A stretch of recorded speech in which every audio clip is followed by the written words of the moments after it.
Good morning mga kamamaw at tayo pupunta sa dentista ngayon para naman kahit pa paano mapaganda natin ang ngipin natin.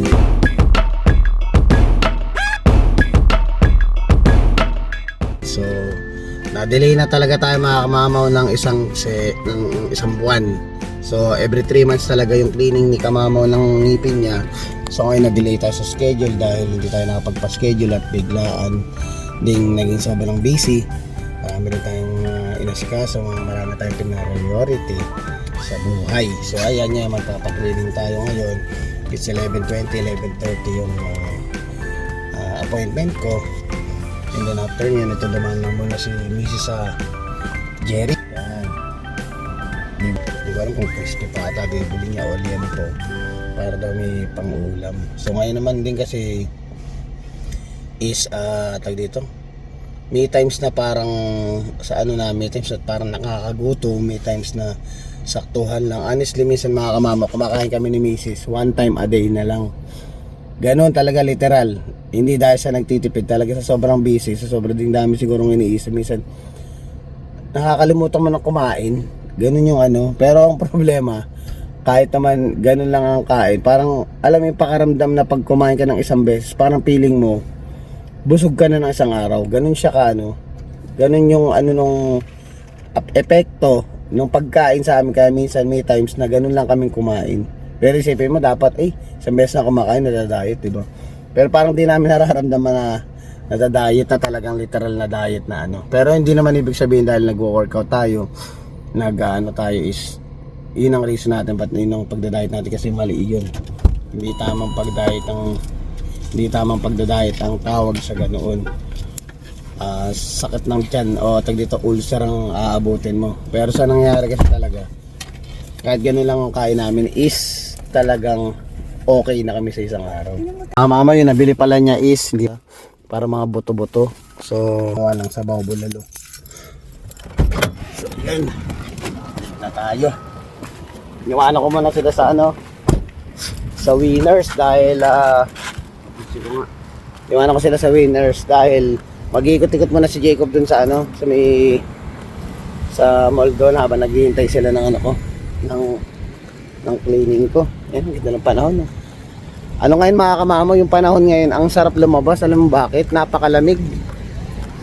Kumbaga ba yung lamig na ano, fresh na, nare-refresh yung pakaramdam mo pag yung naano mo yung breeze.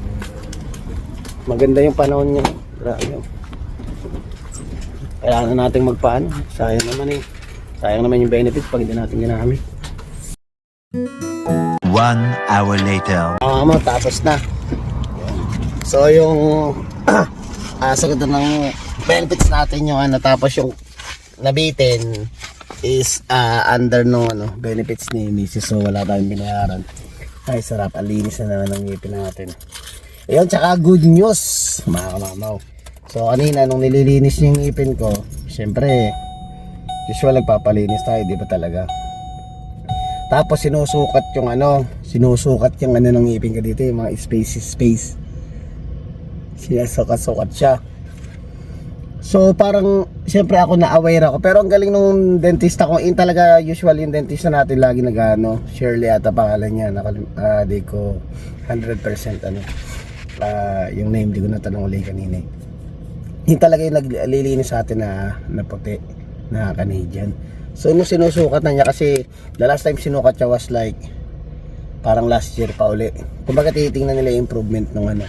So nung sinusukat nila, ang naririnig ko lang pag inaano yung bawat gilid ng ngipin ko, ang sinasabi 8, 9, 10, ganun yung mga size which is yun daw yung mga lubog na talaga, malalalim na. Kanina nung sinusukat niya, tapos nakakarinig na ako ng 2, 3, 5, may 9 pa rin ako narinig, parang 3 na lang o 4, pero most of the time 5 pababa na. So nakakarinig tayo ng 2. Pag nakakarinig ng 2, ibig sabihin malaking improvement yun. So ngayon tatanungin ko sana, kasi sinagot na niya ako. Sino nagsabi? Jerwin, have you heard everything what I say? Sabi niya ganun. So it looks like it's improving, sabi niya ganun. So nag-i-improve daw yung ngipin ko dahil mabababa na daw since the last time yung sinukat niya kasi tandang-tanda daw niya talaga na which is pares kami ng way of thinking habang sinusukat niya. Iniisip na pala niya na uy, nag-improve na yung ngipin ko, and then naisip na niya na sabihin sa akin na imbis na itanong ko, naisip na niya na unahan niya ako na Jerwin, nag-improve yung ngipin mo, tuloy-tuloy mo lang yung ginagawa mo, mag-floss ka lang, mag-toothbrush ka lang, bibili kayo pa nga sa akin bagong toothbrush ulit, tsaka yung string floss, tsaka yung floss, tapos may binigay pa rin sa akin, may binigay pa sa akin. Ito kasi nagaganto rin kami minsan talaga pag nadadaan ako ng superstore. Halo-halong iba't ibang klaseng floss ang ginagamit ko. So ito, bigyan tayo toothbrush.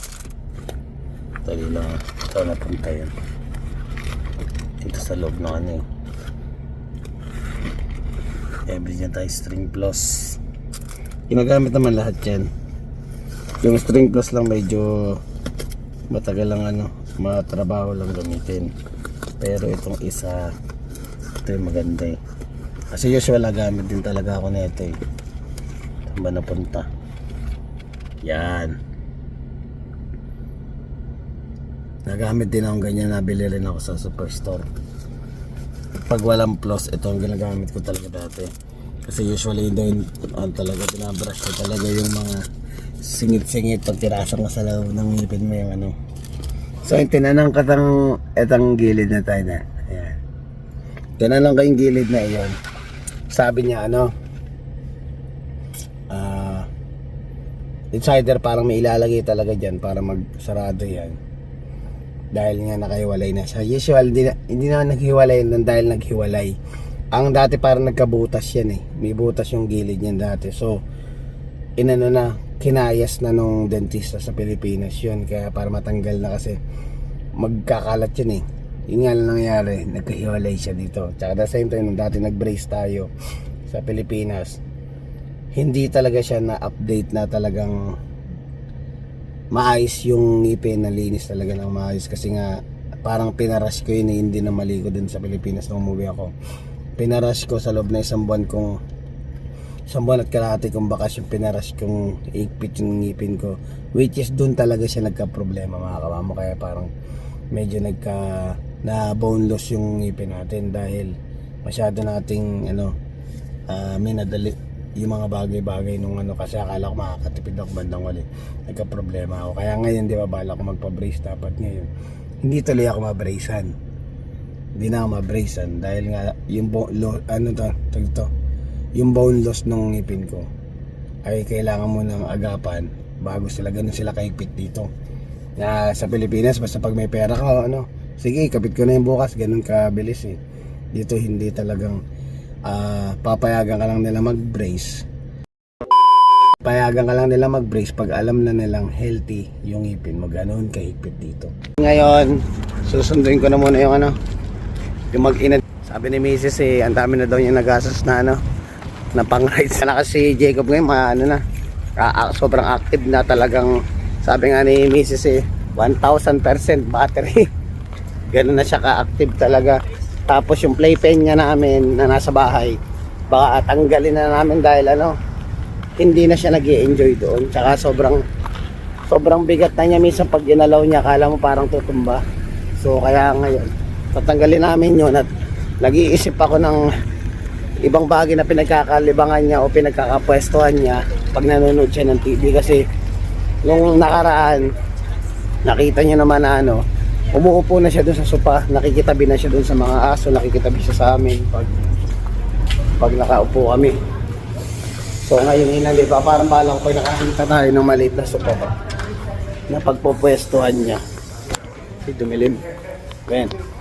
Pasensya na mama mo, napindot ko. Ayun yung pwesto niya na pwede siyang umupo doon sa may harapan ng TV na nakaka-relax siya. Ayaw na niya doon sa sa playpen niya. Sabi niya parang big boy na siya. Ngayon nahanapin natin siya. Nasaan sila yung naglalaro. Jacob! Ay! Jacob! Ayun na, malikot na. Mag-play ka. Good job! Malaki na siya, big boy na. Takad na sa mami, Yan mga kamang, pasok na tayo. Medyo mainit ngayon. Hindi ba ko na muna yung sumbok natin eh. Ayun pa. So ayun pala mga kamama, ang daming ganap. Mga kamama, pag summer time, ang daming ganap. Ikaw na yung susuko kung mapupunta mong pabalato, hindi, sa sobrang dami. So itong coming Friday and Saturday, may mga nag-i-invite sa atin, which is puro pang kay Jacob din naman yun, para ma-enjoy ni Jacob yung araw ba niya. So unfortunately baka di kayo makapunta. So shoutout na lang kay Elisa Ratienza sa Friday, kasi ang balak nila yung mga anak ba namin. So para may swimming pool sila dun sa bahay, tapos swimming lahat yung mga bata. Ubus yung na full memory tong cellphone ko, kaya nagbura muna ako. So ayan nga, na tuloy natin yung kwentuhan na na tawag dito, na yung schedule is punong-puno. So ngayon napag-decide na tsaka na lang pumunta, tsaka tawag dito, pupunta na lang namin yung kay Arcel. Tapos yung dalawa, tsaka na lang i-re-skip na lang. Talagang hectic eh. Kailangan i-priority yung yung linisin natin dun sa kami harapan ng natin, dahil summertime, yun ang pinaka chance natin na malinis natin ng mas maayos yung harapan ng bahay natin. So may ilang buwan pa naman eh, para maasikaso katag dito na makapag swimming din si Jake. Ayos! Hello! Ayos, ayun. So ayan, kunin ko na yung mga gamit ko. Papasok na. Ay, naka. Trabaho, back to work. 1 hour later.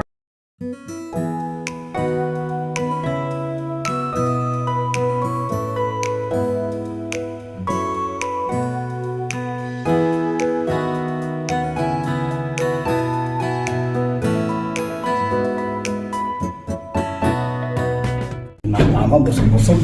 Medyo naparami yung sinis talaga yung naganda ng baong ko.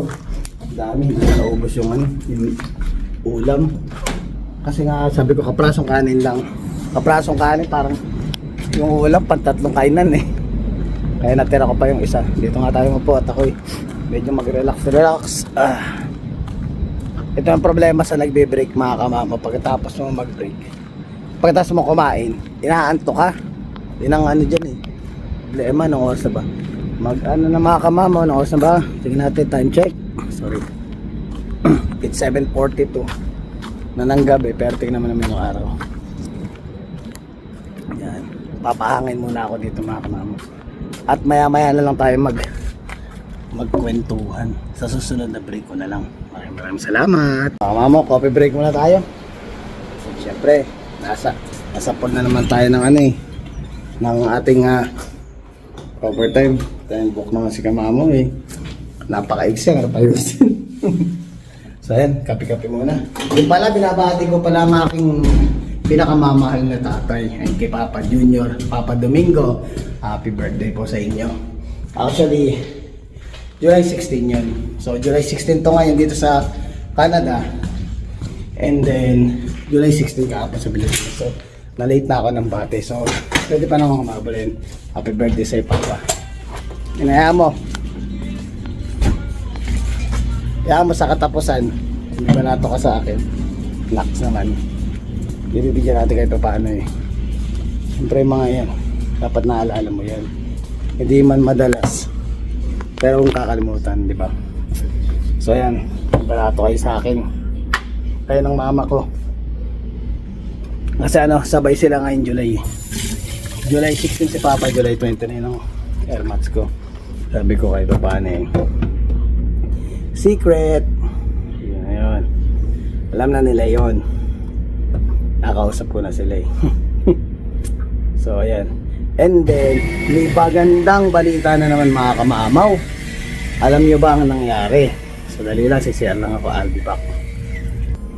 Ay mga kamamaw, may magandang nangyari. May balita na naman tayo mga kamamaw. Di ba nung naalala nyo mga kamamaw yung may pununtahan tayong bahay yung nakaraan na parang hospital, home and lottery. So, syempre hindi tayo pinala, di ba? So ngayon, nag-post na naman si Hospital and Home Lottery. Meron palang padating ngayong poll. So ngayon, ito yung video, papakita ko sa inyo habang nagantay, piplay ko lang yung video. Kaso nga lang may pasulyap siyang pinakita, kaso hindi siya totally pinakita lahat yung kung ano yung ipapaprice nilang bahay ngayon. Parang silhouette lang yung makikita nyo mga kamama, makita nyo sa video. Parang hindi siya totally silhouette, parang kinat siya. Basta hindi mo makikita yung itsura, parang kung mabilis ang mata mo with the blink of an eye or wala pang isang segundo, lalabas yung itsura nung itsura ng paparapol nila. So ngayon, wala ko sila pinapakita kung magkano yung presyo, magkano yung pero for sure, uwi na si Kuya Noli. Shoutout naman dyan sa pinakamasipag nating kuya. Sana see you on. So ayun, dito. Sigurado ang ticket nun is nasa 100 per entry. Ay, shoutout na rin naman kay Kuya Jeremy. Ay, nagkaka-shoutoutan na dito. Mga pauwi na sila eh. So kami mamaya pa kami. Malaking bagay na rin ma-extend ng konti. So ayan. Lalabas ka ng Home and Lottery, di ba? O syempre, nagbabaka sakali na naman si Kamamo. May mga tropa natin nasa likod eh. Nagbabaka sakali na naman si Kamamo. Baka naman nga na maswerte sa this time, di ba? Wala namang mawawala mga Kamamo kung itatry natin. Pero at the same time, ang masasabi ko lang permis is mapupunta natin yung bahay. Hindi nangyari dito masyadong bright. Yan. Mapupuntahan natin yung bahay. Sigurado makakasilip tayo doon. Papakita ko sa inyo ulit kung ano yung bagong ipaparapol, di ba? Pero ang natanong niyo sa pa rin siya, sa St. Paul Hospital pa rin yung sa St. Paul Hospital pa rin yung yung kumbaga ba yung sa charity lang iyon. Sa St. Paul Hospital pa rin mapupunta. So ayan. Try natin sumali doon sa house. Tapos meron din doon na parang nakaraan ba sinabi yung yung 50-50 ticket na nakaraan 500,000 din yun. Isipin mo, di ba? Isipin mo, wala namang masamang mangarap. Syempre yung mga nanalo ngayon nangarap lang din yun, di ba? So ngayon malay mo, matapatan natin, matsambahan natin tayo manalo. Wala namang masamang di ba? Kasi yun nga, exactly nga sabi ko kasi yung nakarang nanalo, nangarap lang din yung mga iyon, di ba? So nanalo sila ngayon. Most of may mga sumali, hindi sila eksaktong taga Saskatoon, pero taga Saskatchewan sila yung mga nanalo. Pero yung isa ata, if I'm not mistaken, yung nanalo na nakaraan ng isang kotse sa yung luxury na SUV, taga Saskatoon. Pero yung mismo nanalo ng main parang pinaka grand prize, taga ibang city. So ayun na, diba? Darating na next week, lalabas na siya. Ayun, na-update ko kayo pag pag nagpa-showing na ng bahay. Siyempre pupuntahan natin yan. Pasya natin. Sarap pakaramdam mga kamama. Nung nakarang pumasok kami ni Mrs. nun. Alam mo, dadamin mo na parang feeling mo kung ito sa iyo to. Laki pa naman ng bahay nung nakarang 2.1 million ata yun eh. Tsaka iba yung talaga na pag pumasok ka, yung itsura ng bahay talagang pakaramdam mo. Alam mo yung gano'n na parang ang sarap mag-invite ng bisita linggo-linggo, di ba? Para kahit paano ma-experience din nila yung ganong klaseng bahay na katulad yun. Sigurado ang madalas niyan kung sakali, ang madalas imbitado niya sa bahay si Kenneth, si Ange, ay mag-asawa, tsaka si Denmark. Iyan yung siguradong welcome na welcome palagi niyan sa bahay pag gusto nila pamasyal, di ba? Malay natin sa susunod, di ba? Naisipan ko pa mag-try na sumali sa mga Alberta lottery, kaso nga lang sabi ko hintayin ko na lang to, kasi sabi nga talaga nila nung tumaya ako nung nakaraan, sabi is ang lottery is twice a year, so spring tsaka fall sa laging tumatama. So ayun, paano na, pero ayoko man lang isipin ng fall, pero ibig sabihin ayoko madaliin itong samba na to, hindi ko minamadali at gusto ko pa magtagal. Pero syempre habang nagsisimula na siya, tumaya na tayo, and then pa nagpa-view na, bag-view na tayo na maaga hanggat hanggat maganda pa yung panahon. Baka piling ko mga August yan, siguro magpapa-view na sila. Mas maganda mag-view ng ganong pagkakataon, kasi nung nakaraan nag-view tayo nung unang bahay, medyo may snow pa eh. Pero patunaw na rin nun. Pero iba pa rin yung itsura sigurado ng summer for sure naka-set up na yun, even yung even yung mga garden, yung pinaka halamanan sigurado naka-set up yan kasi summer time eh.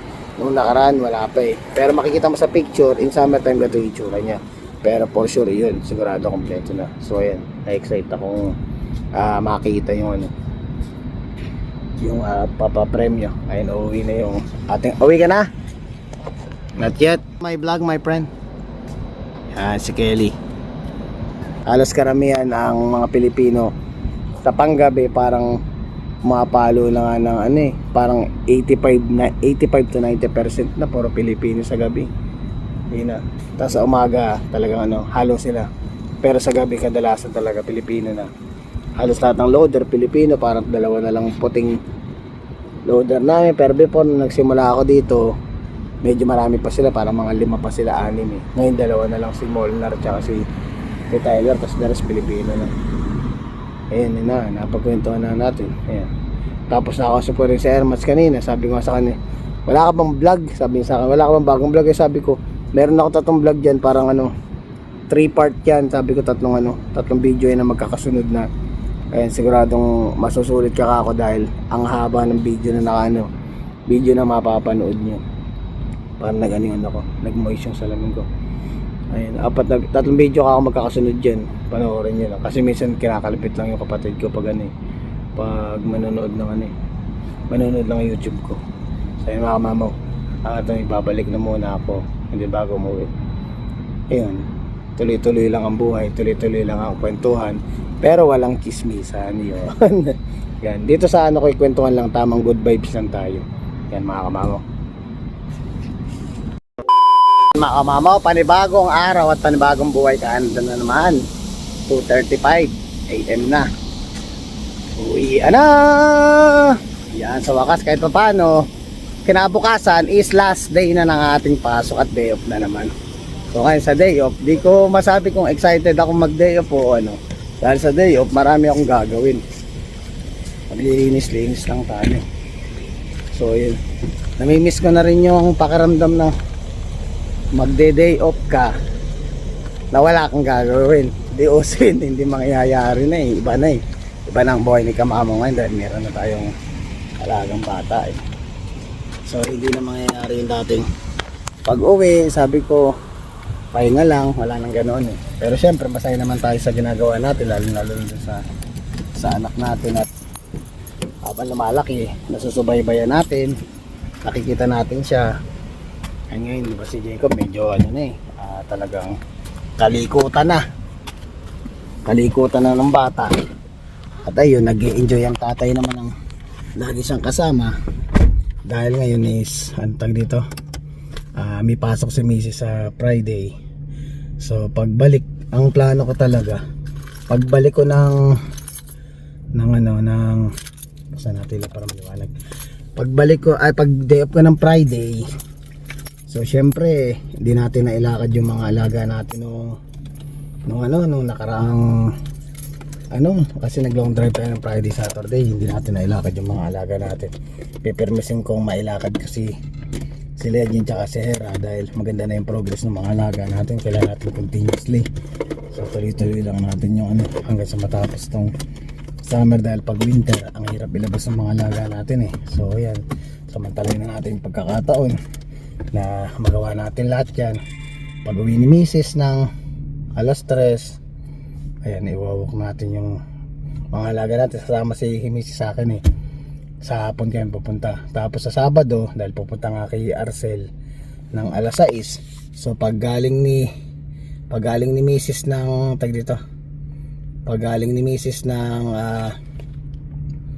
ng trabaho at medyo makulimlim naman ng hapon, maaga ko na lang paglakarin yung dalawa. Like around 4 o'clock, paglakarin ko na para 6 o'clock. Makalis na kami ng bahay. At least wala tayong utang na pasyal din sa mga alaga natin. Maraming salamat sa inyo, sa mga bagong subscriber na nag-subscribe sa atin. Na-appreciate ko po yung effort nyo. Sana po magustuhan nyo yung mga vlog na napapanood nyo sa akin. Tsaka kung gusto nyo makahabol dun sa mga vlog ko, pwede nyo panoorin yung mga past vlog natin. Marami na tayo, nasa 200 na rin yung video natin sa YouTube channel natin. So maraming salamat. Please don't forget to like, share, subscribe, and hit the notification bell For more updates of my video, see you mga kamamaw.